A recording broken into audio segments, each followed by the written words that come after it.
Is there not abusive marriages? Of course there is. Yeah.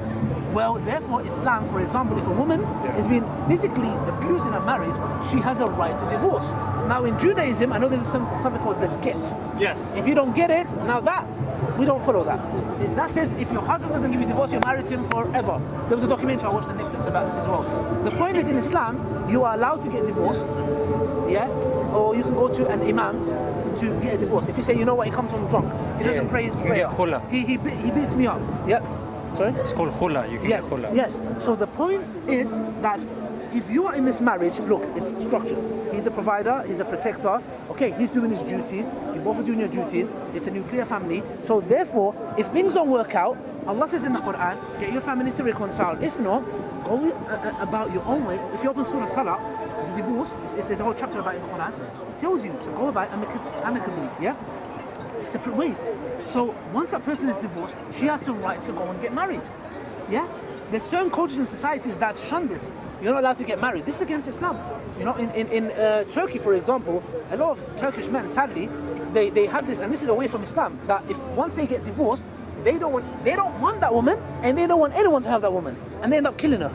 Yeah? That's terrible. That is terrible, but Islam is against. Islam says she has a right to move on. You can't stop her.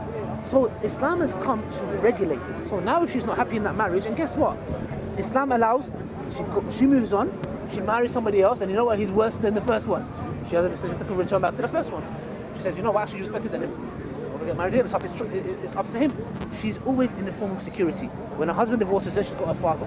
Okay, her father's there to look after her, etc. And she gets married. So again, it comes back to falling back on the family structure and the family values, which is emphasized heavily. Yeah, Yes. which is the foundation. Yes. Yeah, which is the foundation on which everything else kind of builds upon, and it kind of goes on from there. That's why harsh punishment. Sorry, go ahead.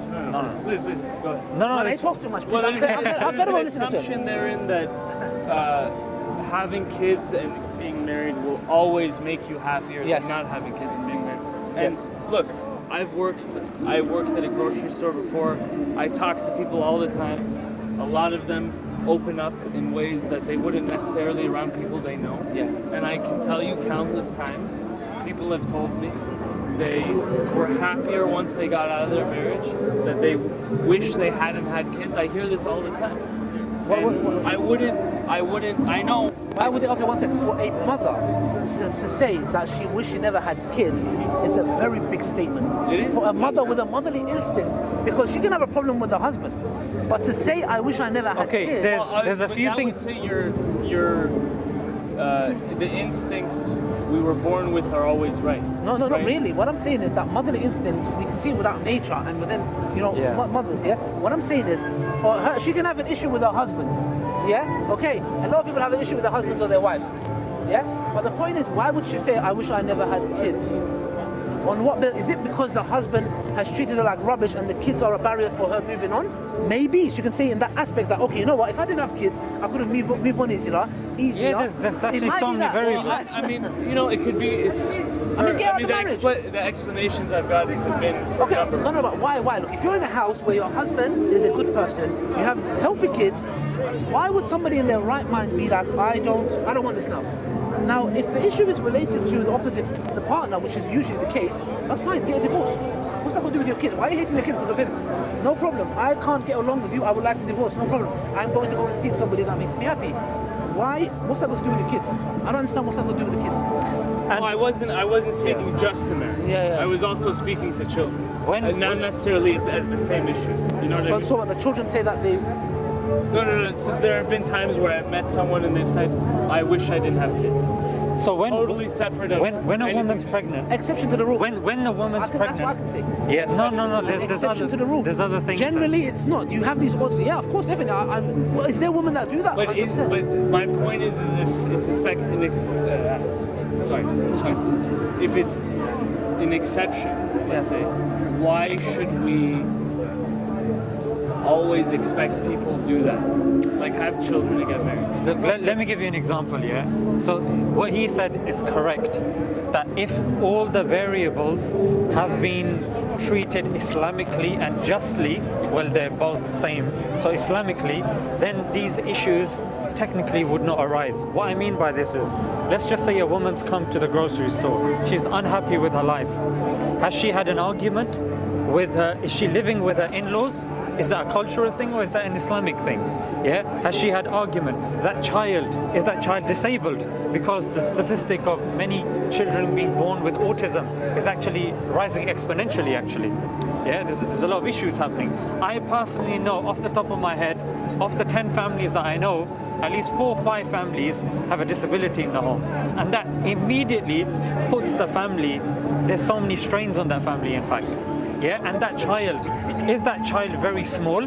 Because then you've got something that they call it postnatal depression.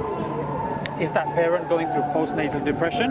Is that child struggling and causing issues at school, and because the father's not home, they don't have a father role model because he's out, being promiscuous or whatnot, so she doesn't feel she's got the support? Or is that child growing older? Is that child now a teenager? And is that teenager not pulling their weight and bringing girls home and, throwing some... There's so many variables here. But dealing chemically, hormonally, a woman, even let's just not take a woman, just take a female sheep. A female sheep when she's pregnant, all the way to when she's lactating and when the little lambs are suckling from her, she is very soft and she's very merciful, and her persona is actually changing because of the hormone mixture that she has in her body. However, past a certain period, those hormones then run out and then she's back to the way she is. So even naturally, women are more inclined to having a certain connection with the young, and that's to do with even the lactation process as well. So the question would arise, that woman, when she's come to the grocery store, is she still lactating? How old is the child? What's her living standards at home? What's her relationship with the husband? Sure, there are very That's what I'm saying. variables that go into it, but that doesn't mean we shouldn't, just because there are different variables that go into it, we should expect the same thing of everyone. But then what I would say is, objectively, because our morality is coming from God, our life doesn't end when we end. So coming back to his YOLO point, you don't always live once, you live twice. So for a Muslim, us suffering here with whatever, yeah, if obviously we can, reduce that suffering, whatever, but if you're, for example, in Palestine, or you're a Uyghur Muslim, or you're in these countries, you cannot change your circumstance. You're there and you have to make the best of the situation that you're in. So in that situation, for a Muslim, death is not the end. In fact, the mercy is knowing that you will then continue afterwards and you will be rewarded for that hardship. So again, it depends how you are brought up. It's how you think. For example, certain motivational speakers, they will say, hardship is actually a good thing. Of course, because hardship is a drive for you. 100%. As Muslims, we also adopt that as well. Yes. But we also say, nay, you are even being rewarded for that hardship as well. You are becoming a better version of yourself spiritually, because we believe that we are spiritual beings having a physical experience.